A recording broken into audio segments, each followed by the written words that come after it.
Mr. Vezinat, would you please give us your full name and DOC number? Shawn Vezinat 740-726. Mr. Vezinat, let me explain our process to you. First, I'm going to read some information into the record, then we're going to ask the warden to give us some information about you.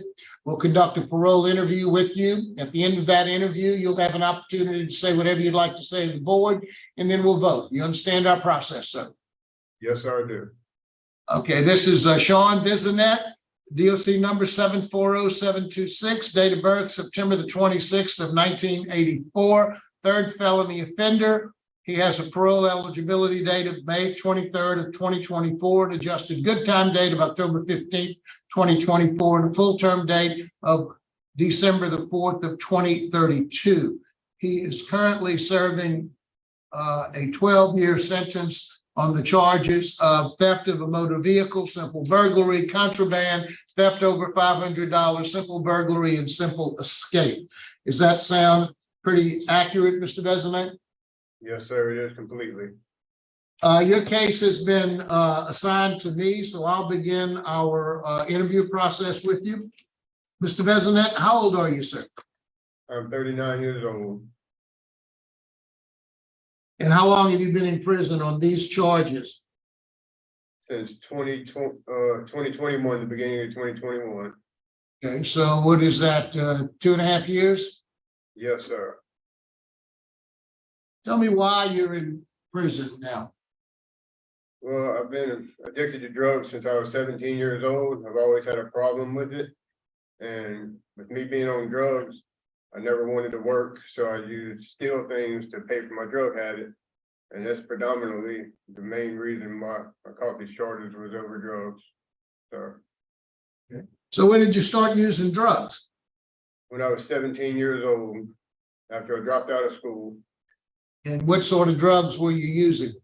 well, I started off using marijuana, then I moved up to using prescription pills, then I went to cocaine, then to crystal meth, and then on to heroin, pretty much anything I can get my hands on.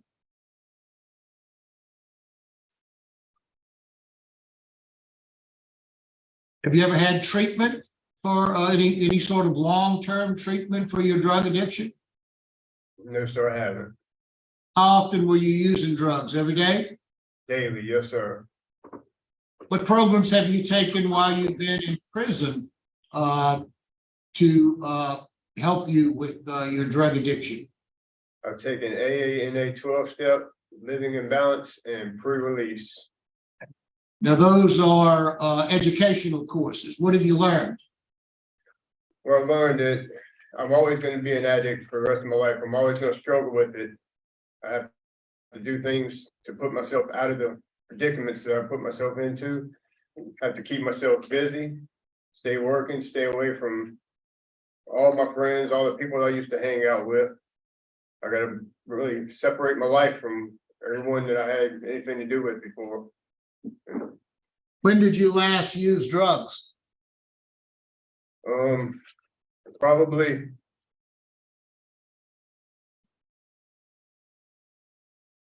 say when I was in work release. That's When the was last that? time I used. That was in June or July of last year or the year before last. All right. Well, let's talk about your escape. You were in work release and you walked away. Were you using drugs then? Yes, sir, I was. So what have you done since then? What programs have you taken since then? You've taken Living in Balance in 2023, 100 hours of pre-release in your AA.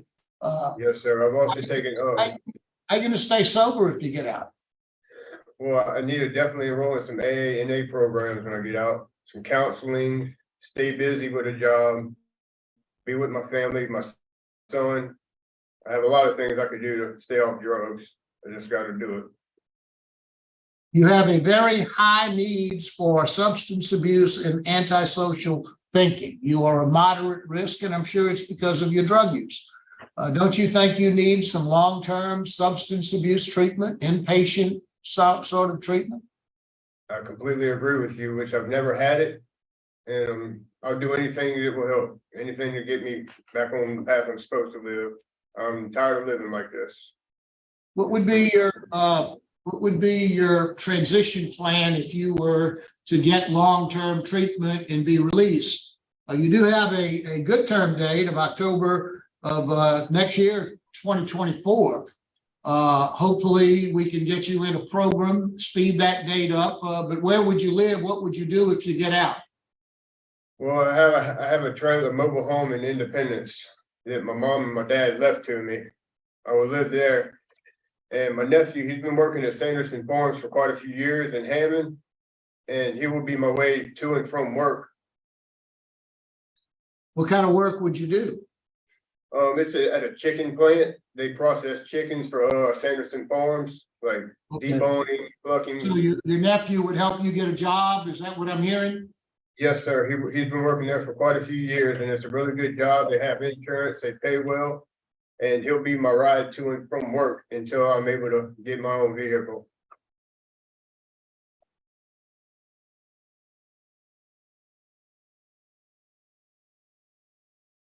It looks like, most of your arrests have been primarily as a result of your drugs. You've had 18 arrests, 5 felony convictions by my count. Do you have any family besides your nephew? Yes, sir. I have my mom and my dad. I also have a little brother, but he's in the same predicament I'm in. He's in jail right now. And I want it to be whenever I get out, I'm going to get out before him. I want to have an impact on when he gets out so I can help him be on the right path. And so he won't end up back in here again like I did. I know if he sees me doing well, he's going to follow in my footsteps. I'm going to help him along the way as much as I can, because I don't want anybody to have to go through what I've done and what my little brother's going through again. Do you have children? Yes, sir. I have one little boy. He's 8 years old. Who does he live with? He lives with his grandparents on his mama's side. Where's his mother? Sorry, what was that? Where is his mother? He got taken from her. OCS took him from her since he was 2 years old, and her mom's been having him ever since, because we both had drug problems. Me and His mother has a drug problem as well. What's her situation now? I don't have contact with her anymore. I left her alone because she was part of the reason that I was always getting in trouble, and I just. Do you have any contact with your son? No, sir, I haven't, not since he was about 2 or 3 years old. Warden, what can you tell us about Mr. Vezinat? He's been at Rayburn since 8 of 22. Pretty impressive that he's been able to get all the classes and programming in since he's been here. I'm proud of my staff for being able to help him get into all of that. I talked to him yesterday. He came in, I was a little bit hesitant. Same old story. But after talking to him a little bit, it appears that he's ready to change. Just in the manner that he's humble and wants to get back out there, get a job, hopefully meet back up with his son and get back on the right side of the road. He has one write-up while he's been locked up. That was prior to him being here. So I can't say anything bad about it. Okay. Thank you, Warden. Any questions? Mr. Vezinat, is there anything you'd like to say to the board before we vote? Appreciate y'all for giving me the chance, this opportunity, and I won't mess it up. All right. Mr. Vezinat, I'll vote first. In looking at your history, and looking at your interview today, I agree with the warden. It sounds to me like you've turned a corner. You're 39 years old, is that right? Yes, sir, it is. You've got a lot of life left, but you're a drug addict, and that's a real problem. I mean, boy, you rattled off as many drugs as most of us have heard about. So you've been doing drugs for quite some time. I am impressed by the fact that you have done a lot of things since your escape. You were honest with me. You were doing drugs when you walked away from your work release program. I believe, as I said earlier, I think you need some long-term drug treatment. So my vote today would be to take a chance on you and to grant your parole conditioned upon you entering long-term substance abuse program in the Department of Corrections, primarily at Steve Hoyle. I hope that we can get you in there. And upon completing that program, to follow all of their recommendations, and then to do at least 3 AA meetings per week, be randomly drug screened, and have a curfew from 9 p.m. to 6 a.m. I'm just one vote, but that's my vote. So good luck to you. Mr. Roche? Thank you, sir. Thank you, Mr. Chairman. My vote is the same reasons, and I'd like to add one condition to your parole after release. I want you to do community service 4 hours a month with at-risk youth. Talk to youth groups and tell them your story and try to lead them in the right direction. Thank you, Mr. Roche. Ms. Wise? Mr. Shawn, you're very impressive today. Your sincerity came forward to me. That's what I'm picking up. But I do want you to, if you get an opportunity to spend time with your son, make your son aware of the addiction that's in his DNA from his mom and his dad. Figure out a way, get a book or something, give to him at the proper time. Let him know that if he goes out and drink alcohol or smoke with his buddies, the next day he's going to be prone to want it.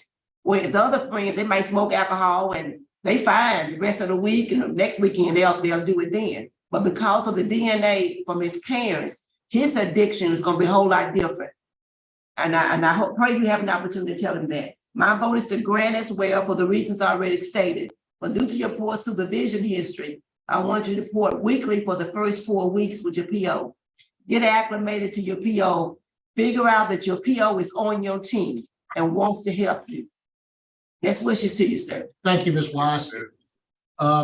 Mr. Vezinat, your parole has been granted conditionally upon your completion, enrollment and completion of the Steve Hall program. Upon your release, you'll to follow all recommendations of the Steve Hall program. You are to attend 3 AA meetings per week. Thereafter, you'll have a curfew from 9 p.m. to 6 a.m. You'll be randomly drug screened. Once you've been out about 6 months, we'll let you do, we want you to do 4 hours of community service with at-risk youth, as well as for the first 4 weeks that you report weekly to your parole officer. So good luck to you, sir. It sounds like you've turned a corner. As Ms. Wise often says, sit on the front row when you get to Steve Hoyle, pay attention. And when you get out, make sure that you try to reestablish your relationship with your son and follow up on Ms. Wise's advice to you. Good luck to you, sir. Thank you. I sure will.